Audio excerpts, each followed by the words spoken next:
not the pen I meant to grab.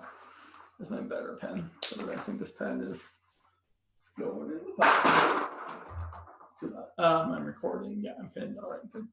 So an exponential function has the form y equal to b to the x. Or if you prefer the function notation, f of x equal to b to the x.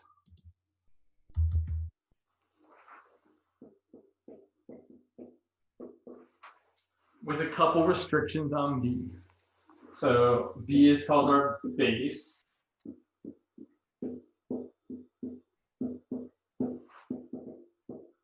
Our base is such that 1, the base should be positive, and 2, the base should be not equal to 1.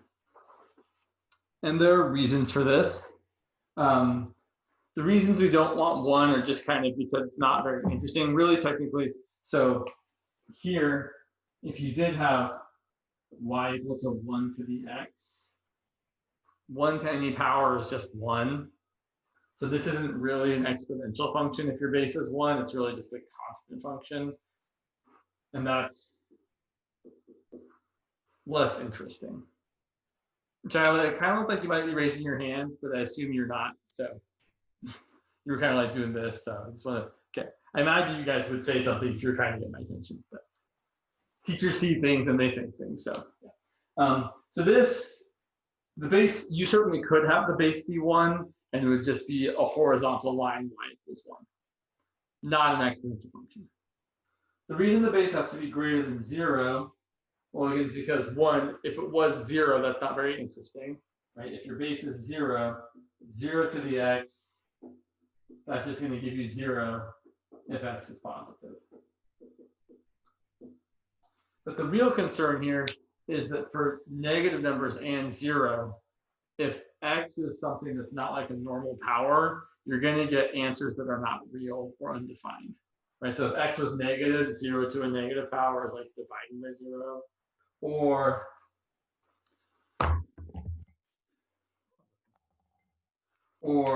for example, if you had y equal to, like, say, negative 9 to the x, then you couldn't have fractional powers really, because if x was 1/2, negative 9 to the 1/2 power would be the square root of negative 9, which is imaginary. So the reasons for this restriction are really because we want our exponential functions to be real valued functions, meaning we want to be able to input any numbers and get out real numbers, not imaginary numbers. So we're going to limit ourselves to just b being positive and not being 1. So that said, didn't work too tight. So that said, we're never going to be looking at anything like y equals negative 4 to the x, because there's problems there. In fact, this is an excellent opportunity to show you how we can see this. So if you have a graphing calculator, you can totally try and graph this on your own. Or if you look at Desmos, let me show you guys, just so I can show you. It's not easy to try and graph this thing on your own, but if you graph it using a graphing utility, let's just make another one here. I never, it's always that, okay. So let's see, I've got some other graphs here we're going to come back to in a minute. But if I try and graph y equal to negative 4 to the x, oh wow, it really doesn't want to do it for me. Most of the time, it'll at least give you some points, but not anything at all. I'm a little bit surprised by that.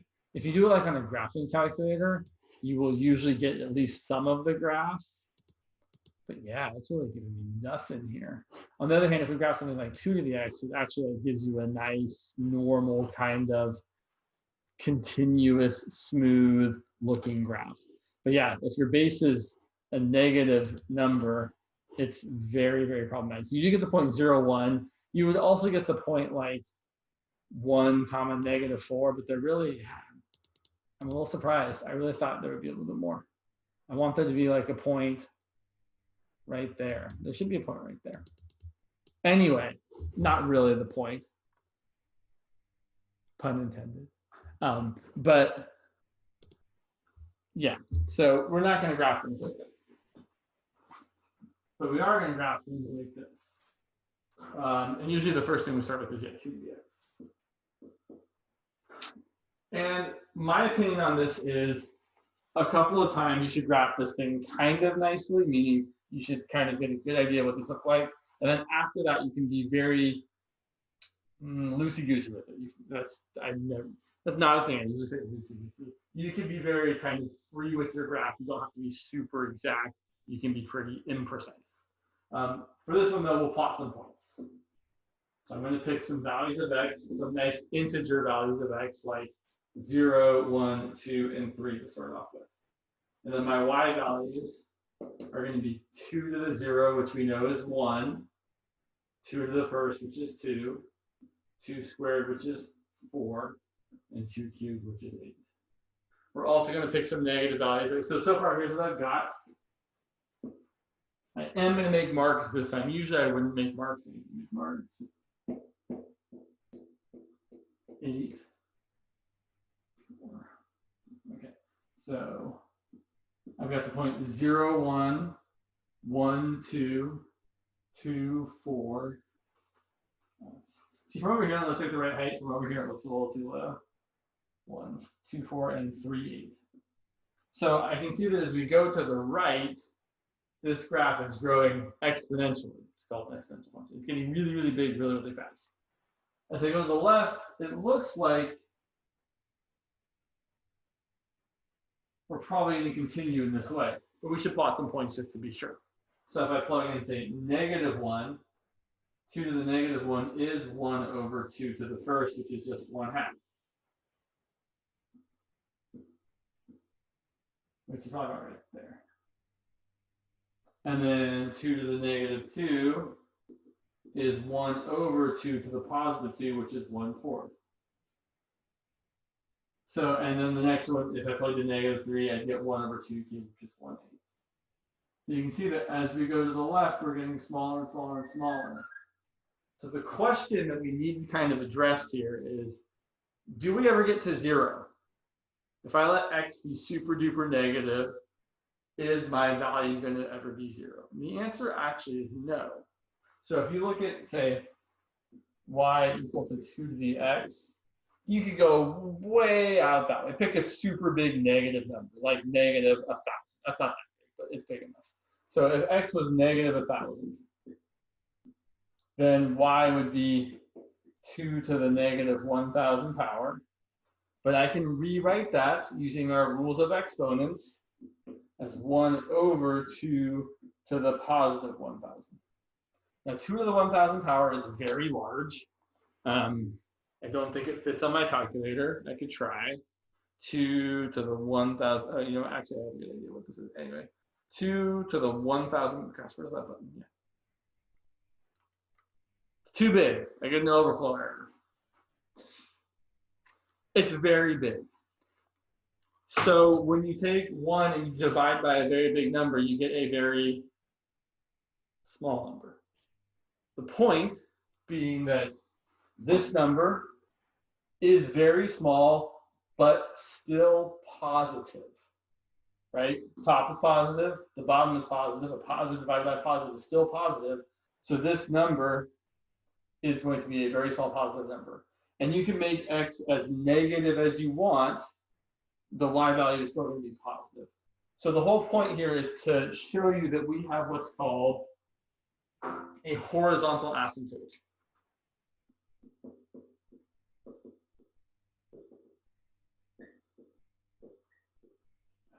There. Or I like to abbreviate it as an HA. The horizontal asymptote is y equal to 0. It's a horizontal line that our graph happens to get closer and closer and closer to as we go out in the left direction. Something just so you can, to make you aware of, just in case you didn't know, you totally can cross a horizontal asymptote. these exponential functions will not cross a horizontal asymptote, but other types of functions, specifically rational functions, they definitely can cross their horizontal asymptotes. I really want you to know that, because I definitely see a lot of people say, oh, we can't cross the horizontal asymptote, and that is not true. Sometimes we don't cross a horizontal asymptote. Most of the time, we don't cross a horizontal asymptote if there is one, but that doesn't mean you can't. So just want to make sure everyone knows that it is possible that other types of functions, not exponential functions, but other types of functions can in fact cross their own horizontal asymptotes. And then I will also say, just while we're on the subject, a function cannot cross a vertical asymptote, because that's where a function is undefined. So that's a different animal. Okay. Let's see, anything else I want to say about that? Not really, although actually, I guess there's one thing. So I also want to say, so when we were talking about parabolas, a parabola had either a minimum or a maximum value at the vertex. These exponential functions, at least this one, doesn't have a maximum, right? It gets infinitely large, so there's no maximum. It also doesn't have a minimum, because although it never gets to be equal to 0, right? 0 is definitely a lower bound for this function. A function has to attain that value for it to be a minimum, and this function never actually equals 0. So you say that this function doesn't have a minimum. We could talk about the range and the domain if we wanted to. The domain for this function is all real numbers from negative infinity to infinity. This is the interval notation way of writing the range, or sorry, the domain. The range would be all positive real numbers from 0, not including 0, to infinity. We never include infinity, so that's why I always get the parenthesis. Okay. So that's kind of big picture what this exponential function is all about. What I want you to take away from it really is, I want you to know this is the shape. We're going to say something fun later on. Probably not until next class, actually. I really say the fun thing I want to say. But this is the general shape of an exponential function of the form b to the x, where b is greater than 1. Talk about that one a bit. Domain is all reals, range is all positives, and then you definitely have a horizontal asymptote at 0. And that's going to make it really easy to graph any other exponential function. So for example, I want to graph, sorry, my nose is all itchy all of a sudden. Itchy nose. Graph y equal to 4 to the x. Okay, so here is my usual expectation. So this is what's the word right here? My notes here. This is the easy way. Easy, not super detail oriented. So here's my XY coordinate system. All I really expect, all I really want, is the right shape. It's going to look like that. And the y-intercept and the horizontal asymptote. The y-intercept, if we haven't done anything like shifted it up or down, left or right, or flipped it reflected it, I'm just going to draw it, and then my y-intercept should be 0, 1. So I plug in 0 for x, 4 to the 0th power, or any positive number to the 0th power is going to be 1. So there we go. This is y equals 4 to the x. And then I might write down somewhere, oh yeah, I've got a horizontal asymptote of y equal to 0. When the horizontal asymptote is y equal to 0, we can't really draw it in because it's already the axis. So it's like, well, there it is. And that's kind of it. That's all I would really expect. Some people like to plot one additional point. Usually the additional point that they plot, if they're going to plot it, is this point up here, where you set x equal to 1, and then 4 to the first power is 4. You might notice that the way I've drawn this, it does not look like it's to scale at all, right? If this is 1, that much more doesn't look like 3 more. It looks like 1 more. I don't worry about that when I graph these. I just kind of make them all look the same. So if you said graph y equals 4 to the x, I would graph this. If you said graph,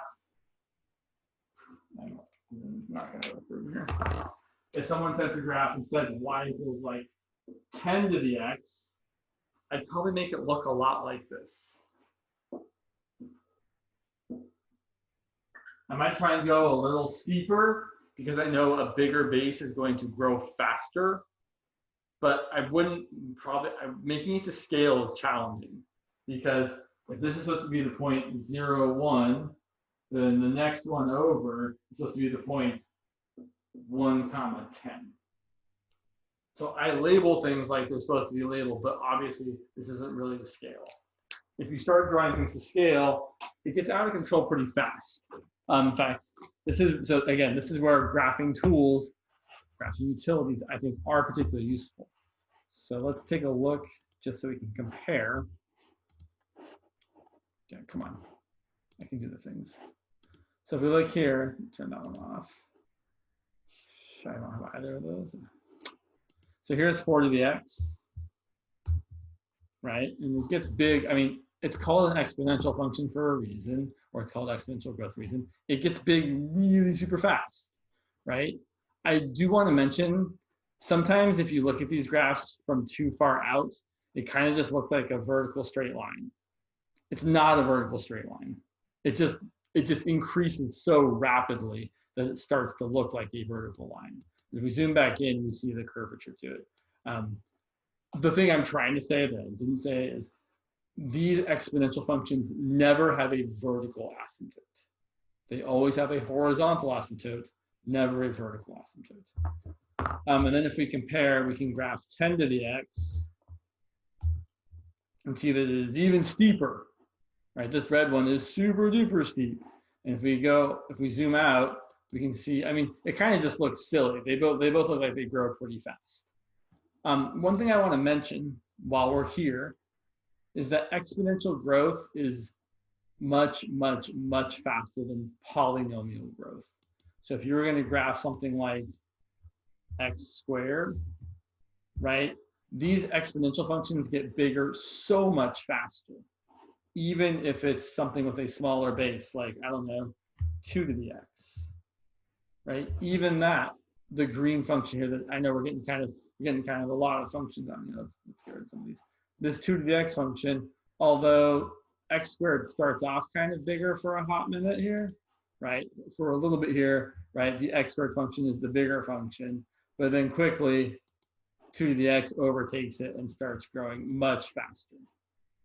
So just something to know, that exponential functions like 2 to the x are always eventually going to outgrow polynomial functions, even if they have really high powers. It's kind of hard to see it with this graph, but if you pick like, x to the 10th instead, eventually, now see, we'd have to zoom way out, but eventually this green function is going to be above the blue function.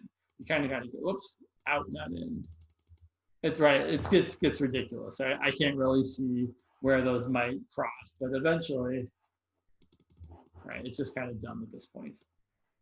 You'd have to go a ways, but I will promise you, if you did some searching, the green function eventually, yes, is bigger than the blue function.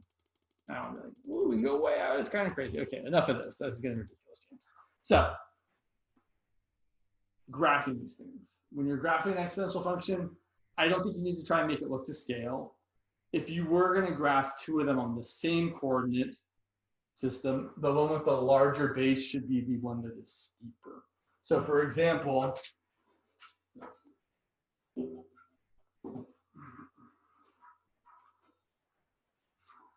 if someone wanted me to graph, say, I don't know, y equals 5 to the x and red, y equal to 7 to the x. I know that this one's getting bigger faster. I mean, because when I plug in the same value of x, or if I plug in 1 here, I get 5. If I plug in 1 here, I get 7. If I plug in 2 here, I get 5 squared, which is 25. If I plug in 2 here, I get 7 squared, which is 49. So for each corresponding value of x, this one is big. Well, most of the time. You'll see what I mean in just a second. Sorry, I'm looking for a black pen. There we go.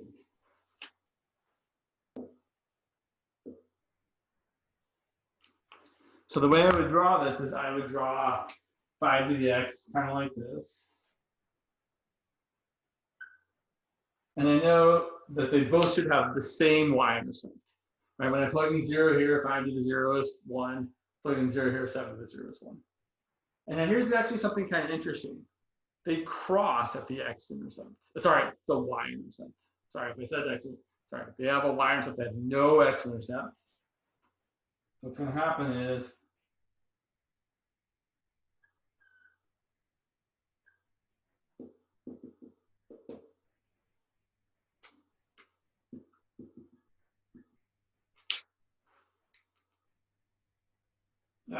so that shouldn't look like it's crossing the x-axis there. I'm just not always good at drawing things when they're so close to each other like that. It was good before, and now it's terrible.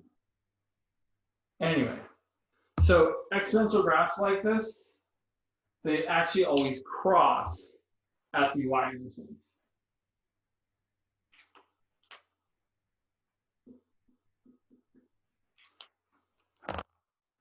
And we see that 7 to the x gets bigger faster. Like we have the point 1, 7 there versus the point 1, 5 here. The things that get bigger faster also get smaller faster. Meaning as we go to the left, this 7 to the x is going to approach the value 0 much faster, because 7 to the negative 1, if I could plot some values here, if 7 to the negative 1 is 1/7, 5 to the negative 1 is 1/5, and 1/5 is bigger than 1/7. So like here's the point, negative 1, 1/5. Here's the point, negative 1, 1/7. 1/7 is smaller, 1/5 is larger. So all of these exponential graphs where the base is a number that's larger than 1 have this kind of shape where you're getting bigger from left to right, horizontal asymptote at 0, y-intercept at 1. And so I've probably drawn these in more detail than I would normally kind of ask for. This is the amount of detail I'm really looking for. I want the y-intercept, I want that, the horizontal asymptote mentioned, I suppose. And I don't even really want another point.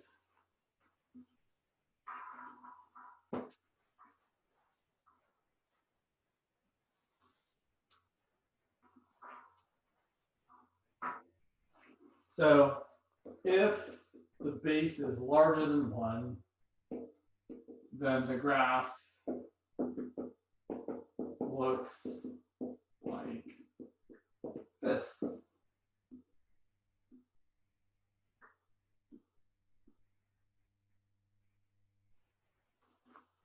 Usual shape. But the base doesn't have to be bigger than 1.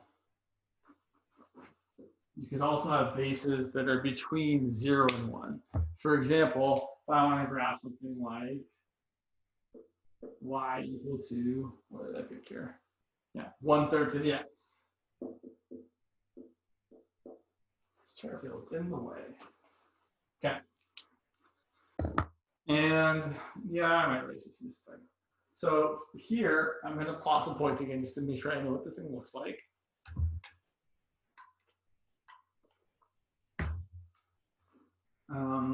So let's make a little table here. X and y values. I'm going to pick my usual integer values, so x can be like 0, 1, 2, or 3. X is 0, 1/3 to the 0 power is 1. 1/3 to the first is just 1/3. 1/3 squared is 1/3 times 1/3, which is 1/9. And 1/3 cubed is 1/27. Okay, let's look at what some negative values of x give us. So if x is -1, 1/3 to the -1. Remember, the negative power gives a reciprocal. So 1/3 to the -1 is going to be 3. And 1/3 to the -2, you could, if you wanted to, write it as 1/3 to the -2, because 1 to any power is 1. But then 3 to the -2 comes up as 3 squared, which is 9. In a similar way, 1/3 to the -3 is going to be 3 to the third, which is 27. So it's kind of like the y value, the x values switched the y values they want to be, right? For before, as the x values got bigger, the y values got bigger. Here, as the x values get bigger, the y values get smaller, and vice versa.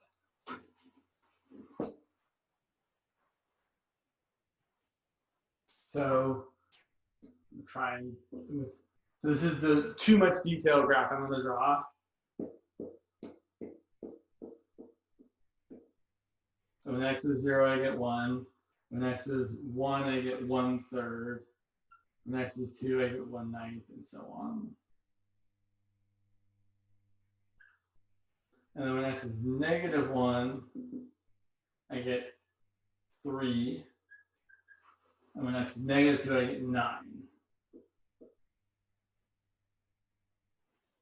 Oh, looks much better than that. Was good. So what it looks like is it looks like our usual exponential graph has been reflected in the y-axis. In fact, that's exactly what we have here. If you look at y equal to 1/3 to the x, you could totally write that as y equal to 1/3. You could write it as 3 to the -1 to the x. And when you have a power to a power, we multiply the powers. And -1 times x is just -x. So this totally looks like 3 to the -x. And I know we haven't talked about reflections a lot, but when you change your x to a -x, that does result in a reflection in the y-axis. So that is exactly what's happening here. But the more general idea is just that if your base is between 0 and 1, instead of going up from left to right, it's going to go down from left to right. Or in other mathier language, instead of being an increasing function when your base is greater than 1, it's going to be a decreasing function when your base is between 0 and 1. And that totally makes sense. If you've got 1/3 to a power and you increase the power, you're just multiplying this 1/3 by itself more and more often. The more you multiply by 1/3, the smaller the thing gets. So it makes sense that as x increases, 1/3 to the x gets smaller and smaller and smaller. Okay.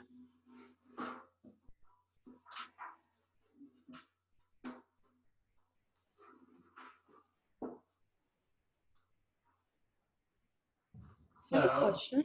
Yeah, go ahead.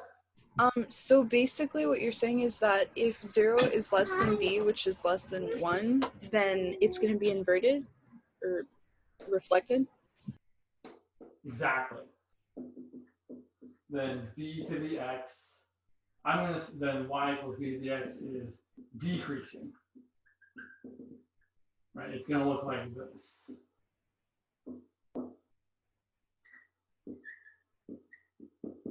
Whereas if b is bigger than 1, that's not a 1. B is bigger than 1, then y equal to b to the x is increasing.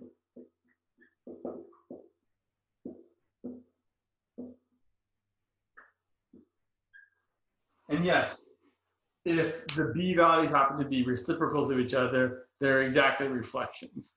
So we can imagine like this being y equal to 1/5 to the x, and this over here could be y equal to 5 to the x. Because again, 1/5 to the x is really 5 to the -1 to the x, which is 5 to the -x. So here, if x is 1, you get the point 1, 5. Again, yes, I know my graphs need to scale. Over here, if you plug in -1, you get the point -1, 5. If you plug in -1, 1/5 to the -1 is 5, or 5 to the -1 is 5. So we see that corresponding y values of 5 have opposite x values of -1 and 1. So yes, a reflection, exactly. There was something else I wanted to say. Oh yeah, and just to make sure everyone's cool with the terminology, whenever we talk about decreasing or increasing, and just actually generally, when you talk about graphing graphs, we always think of graphing from left to right. So when I say this graph is decreasing, I mean that it's decreasing because I'm looking at it as they go from left to right. It's getting smaller and smaller and smaller. Or here, this one is increasing because as they go from left to right, the y values are getting larger and larger and larger. So I want to make sure, and that's an important terminology that definitely gets used in calculus. So make sure you're cool with the words decreasing and increasing. All right, let's see. Getting out of order here. Yeah, all right. Yeah.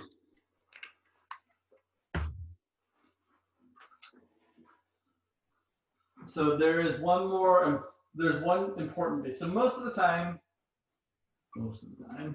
your bases will either be nice integers or nice fractions. Really, no one's going to say graph something like y equal to the square root of 2 to the x. Although they could, right? And it would be the same sort of idea. It would still, right, here's my graph. Look, it looks exactly the same as all my other graphs because they all have the same shape. But there is one irrational number that we actually really do care about its graph as an exponential function. And that irrational number is the number e. So irrational number e, which is approximately 2.7. And all you really, well, that's not true. All I think you need to know about e at the moment is that it's about 2.7. So if I want to graph y equal to e to the x, I'm just going to graph kind of the same as everything else. I am going to draw this one a little more precisely because there is one thing I want to say about it. So here's my 0, 1, right? So if you plug in 0, e to the 0 is 1, just like 5 to the 0 is 1. And then if I plug in 1, e to the 1 is e, which is about 2.7. So I'm going to try and estimate it to be about maybe right there-ish. And I'm going to graph this, just using the fact that it's the same shape as everything else. Now, there's a reason this number is special. There's actually a lot of reasons this number is special. So E is called the natural base.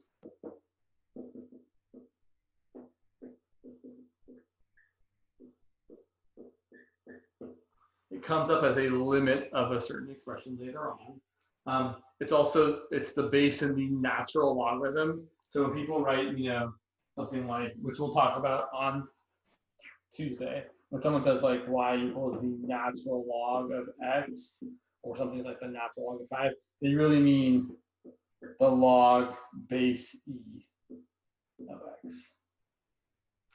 Oh gosh, my nose is so itchy. I don't know why. It's killing me. Sorry. Okay. I don't know what the heck is going on. My nose is why it's itchy. This exponential graph has a special property. It has a lot, but there's one special property that kind of differentiates it from every other exponential graph. And that is that its tangent line at the y-intercept, that line right there, has a slope of 1. And every other exponential graph has a different slope at that point. And I think this is actually where it's kind of cool to look at it in Desmos. I can share my screen again. So let's zoom back in to not crazy levels of things. Woohoo! Okay, fun times. All right. Let's close these other graphs. I probably could have just opened a new page. That might have been smarter. But so here's the graph of where did the x go? Did I delete it? Well, let's just change this one. So here's e to the x, I hope. Well, I have to turn on the graph. And then we can see. So here's what I'm saying. At this point right here, the slope of the tangent line is 1. Well, I know how to write an equation of a line whose slope is 1 and whose y-intercept is 1. It's y equal to 1x plus 1. Sorry, some weird dust on my keyboard here. Black, gross pen dust, my favorite. Maybe that's what I meant, is it just because of all the pen dust? I don't think that's really true. So if you look at this graph here, though, you can see, oh yeah, this tangent line, well, I should say this line in purple is definitely tangent to this green function here at this point right there. And it has a slope of 1. And any other exponential function, I'll turn this one off for a second. If you look at it, so this one looks like it could be tangent, but if you get closer, you see that it's actually not tangent at that point, right? There's some crossing that's happening. So this is the only one where the tangent line has a slope of 1. And that's actually a pretty important property. And what we're really going to see in calculus later on is that this exponential function is the only type of function or the only type of base where the derivative is its own self, which is kind of neat. I will also point out, because I think it's worthwhile, that e to the x is between the graphs of 2 to the x, and I wish these were different colors. Let me delete this one. I would like a different color for my graph. Let's try 2 to the x here. I don't know of a way to select the color on your own, which is too bad, because it'd be nice. So here we see that the green e to the x graph is definitely between the graphs of 2 to the x and 3 to the x. And that's kind of nice to know as well. And it's true always. So over here, e to the x is below 3 to the x and above 2 to the x. And over here to the left, e to the x in green is below 2 to the x and above 3 to the x. So they all cross at the y-intercept. Yeah, fun times. Okay. So yeah, e is an important number. It comes up a lot. There's a lot of e in math and calculus. Okay, so we got like 10 minutes, 10-ish minutes. Okay, I think I'll actually try and end class on time. What an amazing thought that would be. Let's talk about shifts and reflections real quick, like shifts and reflections. So we've already kind of talked about reflections across the y-axis. So for, say, like y equal to 3 to the x, we can say that y equal to 3 to the negative x, which is 3 to the negative 1 to the x, which is just 1/3 to the x. That's going to be a reflection across the y-axis. So here's our 3 to the x, and going the other way, here is y equals 3 to the negative x. We've already kind of talked about that one a little bit, so I don't think I need to harp on it too much. The one I was really more interested in talking about was reflections across the x-axis.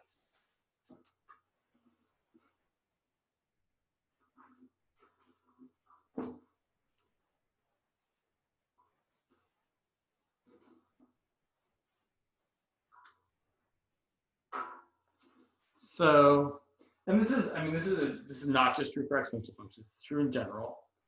If you want to take a function and reflect it across the y-axis, you change x to negative x. If you want to reflect across the x-axis, you put a negative in front of the entire function.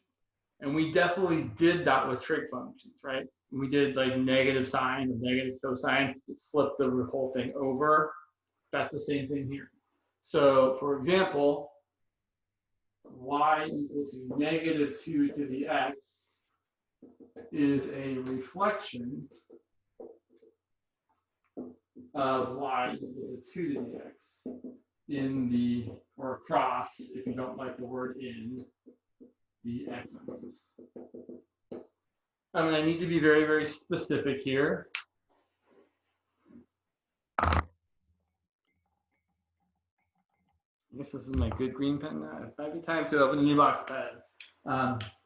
This is negative 2 to the x, meaning if you see this expression, you're supposed to do the power part first and the negative part second.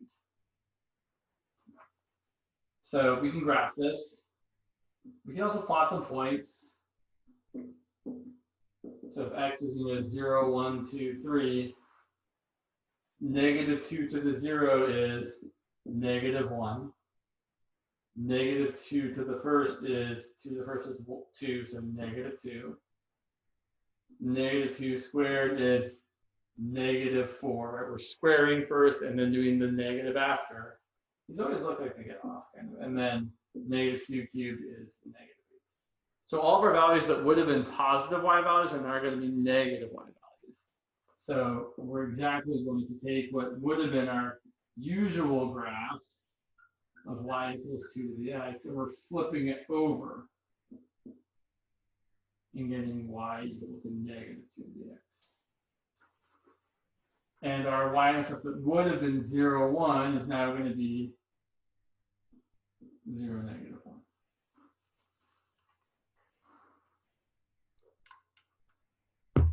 And then the same sort of rules apply, meaning no matter what your base is, if you've got a negative in front of it, it's going to look like this thing flipped over. So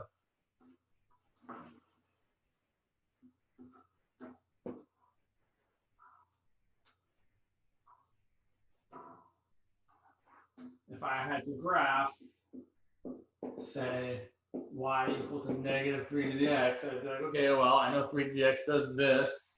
So negative 3 to the x is going to get flipped over and it's going to do that. And I wouldn't be very precise. I'd just be like, well, it looks like that. That's probably not my best graph. It could maybe look slightly nicer than that. That was kind of terrible. That's a little bit better. 0, negative 1, and I still have a horizontal asymptote over here of y equals 0.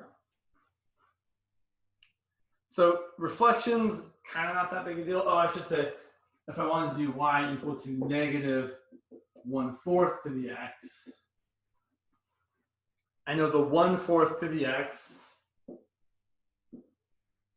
looks like this. All right, here's my y equal to positive 1/4 to the x. But then if I negate that, that's reflecting it over this way. So I'm going to have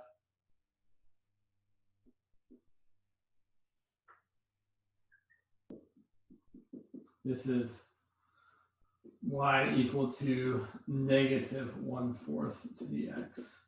Or you could also think of this as negative 4 to the negative x. So you could either think of it as just a reflection of 1/4 to the x, or it's a reflection in both axes of 4 to the x. Or you could start with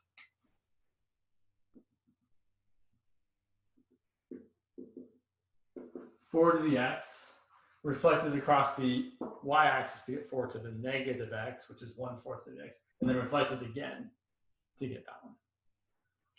I have a question. Yeah. So basically, if you don't add anything to the equation, like say it's just y equals b to the x, is it always at 0, 1 or 0, negative 1? Yes, exactly. Excellent question / observation. That is always true. If you're not shifting it vertically or horizontally, you're just going to get, as long as it's not reflected vertically, you're going to get 1 as the intercept, and if it is reflected vertically, you're going to get negative 1 as the y-intercept. And then, since we're almost out of time, the last example I'll talk about actually is, what if we did shift it? And although you can obviously shift any of these any way you want. The types of shifts that I think are more interesting are the vertical shifts. So, for example, what if I wanted to graph 3 to the x plus 5? Well, what that's going to do is it's going to shift the whole thing up 5. So instead of having 0, 1 as my y-intercept, now if x is 0, 3 to the 0 is 1, and 1 plus 5 is 6. So my new x-intercept is 0, 6. Now be careful here. I don't go like this. So watch and see. I'm not going to do this. What's actually going to happen is I'm going to have a new horizontal asymptote, because 3 to the x is always positive, right? Every exponential graph is always positive if you don't like put a negative sign in front. So if I add 5 to both sides, 3 to the x plus 5 is always bigger than 5. My new horizontal asymptote is y equals 5.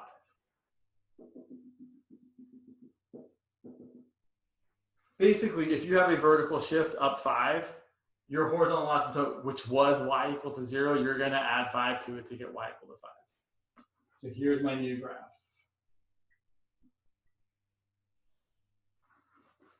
Horizontal asymptote y equals 5, y-intercept is 0, 6.